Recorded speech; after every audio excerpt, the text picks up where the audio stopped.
जय श्री कृष्ण दोस्तों, क्या हाल है आप लोग का। तो यार हमने प्रीवियस वीडियो में देखा था किस तरह जो है हम लोग सी का सिंटेक्स प्रिंट करवाते हैं। हमने बहुत सारी चीजें प्रिंट करवाया एंड आपको कुछ होमवर्क भी दिया था ये चीजें प्रिंट करवाने हैं, है ना। तो आज की जो सिंटेक्स है इसको हम लोग थोड़ा बहुत जानेंगे। बहुत सारे ऐसे चीजें हैं जो हमें आगे सीखने को मिलेगा, आगे हम लोग देखेंगे। बट कुछ कुछ जो चीजें हैं वो अभी जान लेते हैं जो हमारे लिए इम्पोर्टेंट है। एज लाइक ये मेन फंक्शन क्या है, प्रिंटिफ क्या है ना।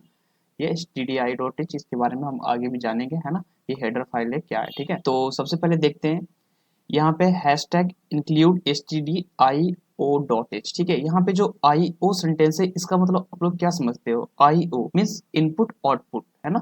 .h is a header file library that let us work with input and output functions such as printf, जो हम लोग फोर्थ लाइन में यूज कर रहे हैं। printf header files add functionally to C program। Okay, तो यहाँ पे क्या है, जो हेडर फाइल्स है ना, वर्क कर रहा है हमारे इनपुट और आउटपुट के साथ। एक हेडर फाइल है जो हेल्प कर रहा है इनपुट और आउटपुट के लिए हमारे सी प्रोग्राम में। अगर जो आपको कुछ भी समझ नहीं आ रहा तो कोई बात नहीं, जैसे जैसे हम लोग आगे आगे प्रोग्राम करते जाएंगे आपको अच्छी तरह से ये समझ आ जाएगा। बट अपना एक क्वेश्चन है, क्या अगर जो हम लोग ये जो हैशटैग इंक्लूड stdio.h फाइल है, अगर जो हम लोग ना लगाए और बस इतना जो सिंटेक्स लिखा हुआ कोड का, तो क्या रन हो पाएगा या नहीं हो पाएगा। तो चलिए देखते हैं। तो देखो यहाँ पे अपना कोड लिखा हुआ सी प्रोग्राम जो हमने पहले किया था, ठीक है। तो क्या करते हैं, यहाँ से मैं इस चीज को कर देता हूँ रिमूव एंड यहाँ पे मैं करता हूँ कंट्रोल एस, जिससे क्या होगा प्रोग्राम सेव हो जाएगा। फिर मैं करता हूँ कंट्रोल शिफ्ट और F9, जिससे क्या होगा ये कंपाइल हो जाएगा।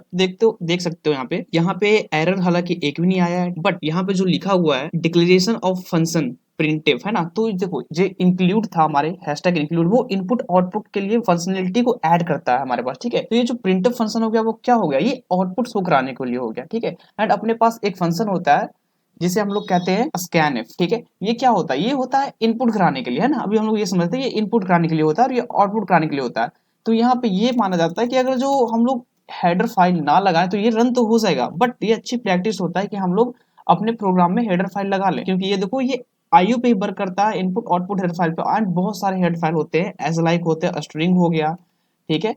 एंड फिर अपना हो गया मैथ, अलग अलग तरह के होते हैं हेडर फाइल। तो चलिए इस चीज को हम लोग करते हैं control S control shift F9 and इसको करते हैं हम लोग रन। क्या ये एक्चुअल में रन होता है या नहीं होता है, ठीक है।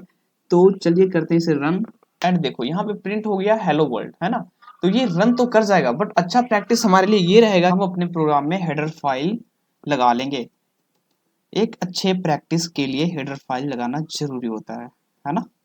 तो हेडर फाइल अपना हम लगा लेंगे, वो काफी बेहतर रहेगा अपने लिए। एंड नेक्स्ट देखते हैं सेकेंड लाइन जो है, अगर जो हमने यहाँ पे स्पेस लिया है तो क्या करता है, ये जो सी प्रोग्रामिंग लैंग्वेज है वो स्पेस को इग्नोर कर देता है ना। C ignores white spaces but we use it to make the code more readable. हम लोग इसका यूज करके क्या कर सकते हैं, कोड को समझ सकते हैं, उसके लिए हम लोग स्पेस लगा सकते हैं, लाइन क्या कर सकते हैं, छोड़ सकते हैं। Another thing that always appear in C program is main. ये जो हमारा मेन फंक्शन है, this is called a function. Any code inside its curly bracket will be executed. आप लोग जैसे कि देख सकते हो ये अपने पास क्या है, एक मेन फंक्शन है, लेकिन ये जो करली एक ब्रेसेस ओपन है और यहाँ पे क्लोज है, तो इन करली ब्रेसेस के बीच में ही हम लोग लिखेंगे जितने भी कोड हमें क्या करवाना होगा, एग्जीक्यूट करवाना होगा, प्रिंट करवाना होगा। इन करली ब्रैकेट जो है करली ब्रेसेस, इसके हम लोग अंदर ही लिखेंगे। एंड नेक्स्ट देखते हैं फोर्थ में प्रिंटिफ। तो दोस्तों प्रिंटिफ भी क्या है, एक फंक्शन है जो कि यूज किया जाता है output print text to the screen in our example it will output hello world.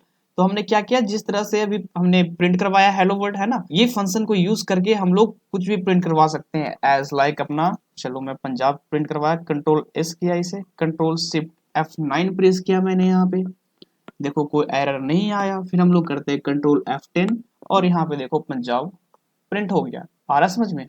आगे आगे हम लोग जैसे जैसे करते जाएंगे बहुत मजा आएगा। तो ये चीज तो हो गया। एंड एक चीज आपने ये देख रहा होगा कि जितने भी फंक्शन है, एज लाइक हो गया, प्रिंटफ हो गया, है ना, या ले लेते हैं हम लोग स्कैनफ हो गया, फंक्शन है वो एक ब्रैकेट के साथ होते हैं, है ना। और जितने भी कोड लिखे जाते हैं, स्टेटमेंट लिखे जाते हैं, इस ब्रैकेट के अंदर लिखे जाते हैं। ये चीज आप लोग ध्यान में रखना। And at the end semi colon हमें लगाना जरूरी है। सेमी कॉलन बहुत ही ज्यादा हमारे लिए इंपॉर्टेंट है, नोट करने वाली बात है। Every statement and with semi colon.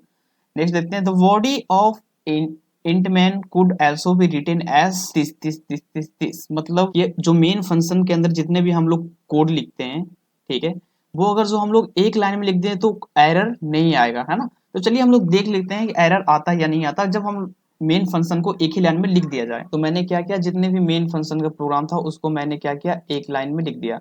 And अब चलिए मैं ऐसे करता हूँ सेव। अब यहाँ पे येलो लाइन आया, मैं सेव नहीं हुआ। जब मैं कंट्रोल एस करूंगा तो एक ग्रीन लाइन आ जाएगा, मतलब अब ये हो गया सेव। एंड इसे करता हूँ कंट्रोल शिफ्ट F9 प्रेस करते हैं, जिससे क्या होगा, हमें पता चलेगा हमारे कोड में एरर आया नहीं आया। तो देख सकते हो एरर जो है वो नहीं आया, है ना। तो अब क्या करते हैं, इसे रन करते हैं, कंट्रोल F10 प्रेस करके रन करेंगे तो देखो ये प्रिंट हो गया। तो मतलब हम लोग मेन फंक्शन का कोड जो है वो एक लाइन में भी प्रिंट हम लोग करवा सकते हैं। नेक्स्ट में क्या है, the compiler ignore white spaces. जैसा कि मैंने पहले बताया, कंपाइलर क्या करता है, व्हाइट स्पेसेस को इग्नोर कर देता है। How ever multiple lines makes the code more readable.